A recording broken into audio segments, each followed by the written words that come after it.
All right, this is the second half of the homework. It was supposed to be two separate homeworks, but because you guys have two different homework assignments with one day because of the block schedule.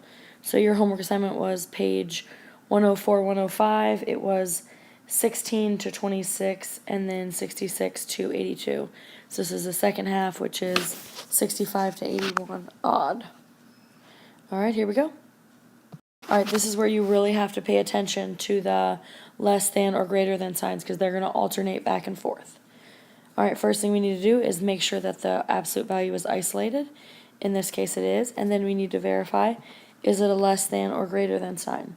Notice the butt of the absolute or of the inequality is towards the absolute value. The mouth is open towards the 7, so that means the 7 is greater. So the butt is towards the absolute value, so this is a less than sign. So we're going to use the formula negative a is less than x, which is less than a. And everything inside the absolute value is x, and everything on the other side of the inequality is a. So it's negative a, which in this case is 7, is less than x, which in this case is 2x minus 3, which is less than a, which in this case is 7. So I'm going to add 3 to all three pieces, which gives me negative 4 is less than 2x, which is less than 10. Divide all three pieces by 2, which gives me negative 2 is less than x, which is less than 5. So when I go to graph it, I have negative 2, negative 1, 0, 1, 2. Extend this a little bit. 3, 4, 5. So then I'm going to go between negative 2 and 5. It's parentheses because it's just less than. And I shade in between because x is in between negative 2 and 5. I shade in between them. Parenthesis on the graph, negative 2 to 5. Parenthesis on the graph, so it is from negative 2 to 5. All right, they threw in a couple equal signs to make sure we remember how to do that. So if it is an equal sign, remember we split it up in order to drop the absolute value. So I do 2x minus 3 is equal to 7, and 2x minus 3 is equal to negative 7. So you're going to add 3 to both sides here, giving me 2x is equal to 10. Divide by 2, you get x is equal to 5.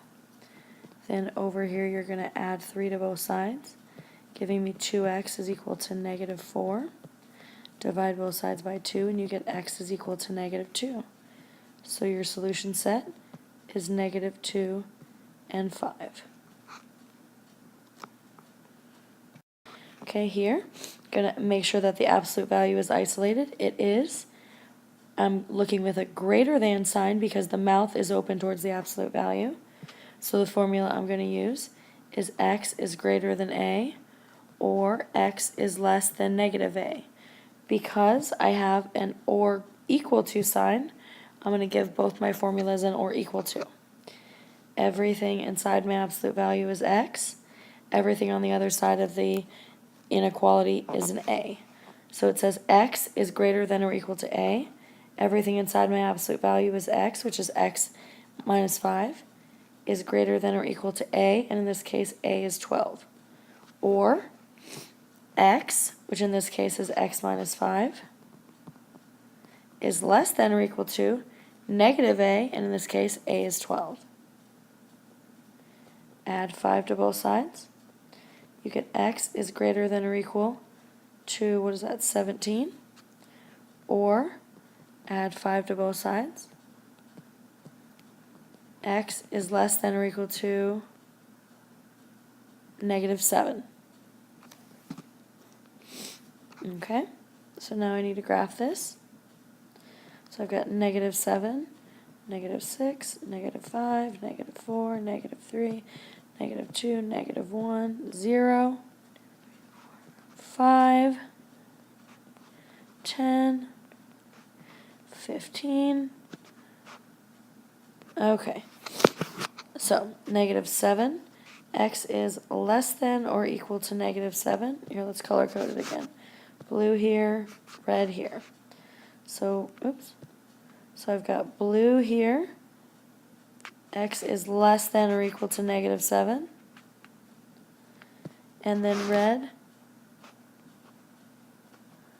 X is greater than or equal to 17. So remember, it's an OR. So it's U in between your ORs. So I have negative infinity to negative 7. And then 17 to positive infinity. Remember, it's an OR statement. It's U in between the ORs. Okay, now we're dealing with another 0. So remember, it's a equal sign, so we just split it up.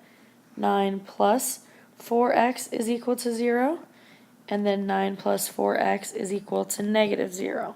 Well, negative 0 does not exist, so we're not going to worry about that side. So here we're going to subtract 9 from both sides. We get 4x is equal to negative 9.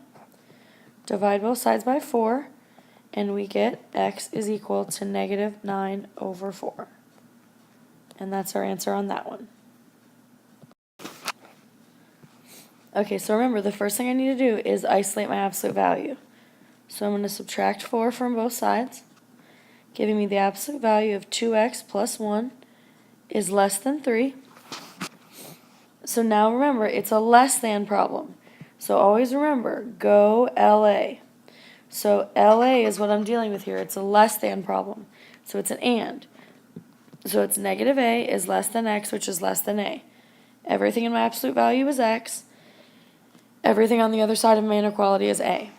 So it's negative a, which in this case is negative 3, is less than x, which is 2x plus 1, which is less than a, which is less than 3. So I'm going to subtract 1 from all my pieces, giving me negative 4 is less than 2x, which is less than 2. And then you're going to divide all your pieces by 2, giving me negative 2 is less than x, which is less than 1. So I'm going to graph that over here. I'm going to go negative 2, negative 1, 0, 1, and 2. Parenthesis here, parenthesis at 1, and I'm going to shade in between them, because remember, x is between negative 2 and 1, so you shade between negative 2 and 1. Parenthesis at negative 2, parenthesis at 1, and that's your answer. Take your parentheses right off the graph. Alright, same thing here. You need to isolate that absolute value. So the first thing I'm going to do is subtract 4 from both sides. Whether it's an absolute value or whether it's an inequality or an equal sign, you still have to isolate the absolute value. So now that we've done that, let's split it apart. 3x minus 5 equals 1, and 3x minus 5 equals negative 1. In order to get rid of those absolute values, you have to separate it into two problems. Now we're going to add 5 to both sides, giving me 3x equals 6. Divide both sides by 3. You get x equals, I can write, giving me x equals 2. Then over here we add 5 to both sides, giving me 3x equals positive 4. Divide both sides by 3. You get x equals 4/3. So your solution set is 4/3 and 2. Alright, so here we have an absolute value is equal to a negative number. What's our answer for that? It's a big, fat, no solution, because an absolute value can never be equal to a negative number, because it represents a distance from 0 on the number line, and a distance can never be negative. Gotta love those. Here we have another equal sign, so in order to drop those absolute value bars, I have to do 2x minus 1 over 3 is equal to 6, and 2x minus 1 over 3 is equal to negative 6. Multiply both sides by 3 to get rid of that fraction, giving me 2x minus 1 is equal to 18. Add 1 to both sides, giving me 2x equals 19.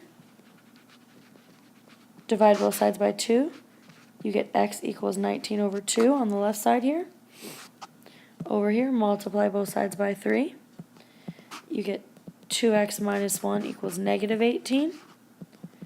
add 1 to both sides. 2x equals negative 17. Divide both sides by 2. You get x equals negative 17 over 2. So you've got your solution set of negative 17 over 2 and 19 over 2. And last but not least, you have your absolute values already isolated.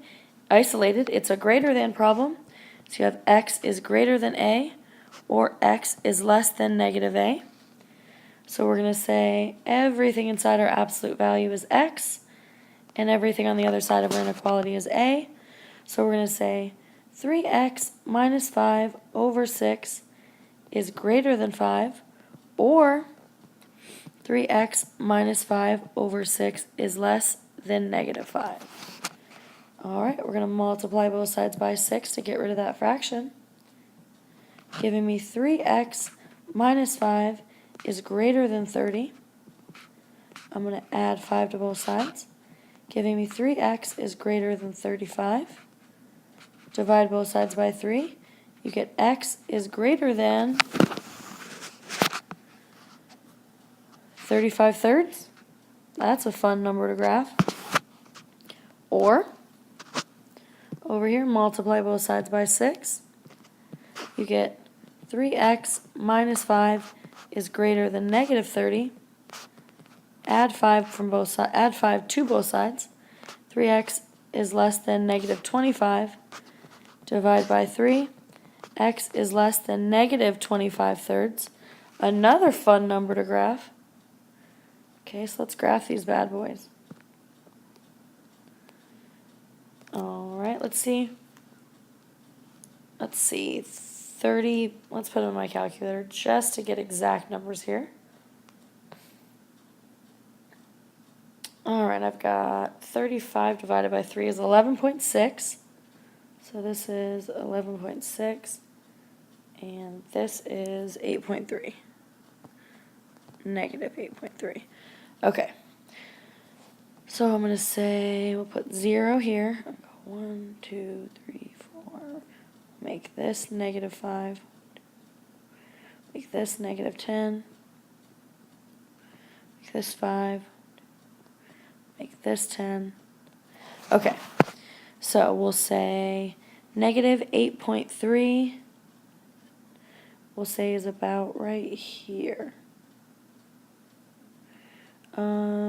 So negative, we'll say is about right here. So we'll say this is negative 25 thirds, and we'll say this is red, this is blue. So we want this is negative 25 thirds, going this way. Okay. And red is 35 thirds, which we said is 11.6. So we'll say that's about right here. Okay. And that's going this way. Okay, so when we go to right interval notation, negative infinity to negative 25 thirds, union 35 thirds to positive infinity. So that was a fun one. That's a good one to end on. You guys have a great night, and I will see you next time I see you. Who knows what that will be, at least on Thursday. Have a great night.